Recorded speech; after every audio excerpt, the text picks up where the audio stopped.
Get your free copy of the complete tutorial at www.teachucomp.com/free. To determine how Photoshop Elements translate your Camera Raw file format, you can select the Calibration tab in the Settings panel at the right side of the Camera Raw dialog box.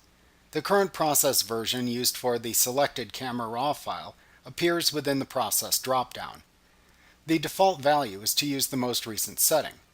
A process version is a method of translating the Camera Raw data so you can access the tools and settings available for that process version of Camera Raw in this dialog box. The most current process versions contain the most tools and settings available. However, if you had previously opened the current Camera Raw image in a previous version of Photoshop Elements, you may see a different process version appear. You can click the Process dropdown to select which process version to apply to the current image.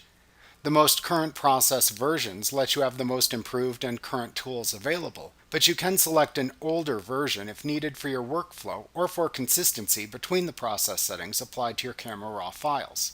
Note that for process settings since version 3 2012, the Highlights, Shadows, and Whites sliders within the Basic tab replace the previous Recovery, Fill Light, and Brightness sliders from previous versions.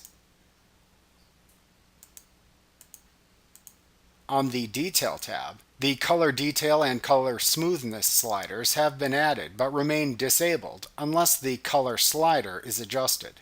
In addition, the Luminance Detail and Luminance Contrast sliders have been added but remain disabled unless the luminance setting is adjusted. Switching to an older process version disables the newest sliders available. Like what you see? Pick up your free copy of the complete tutorial at www.teachucomp.com/free.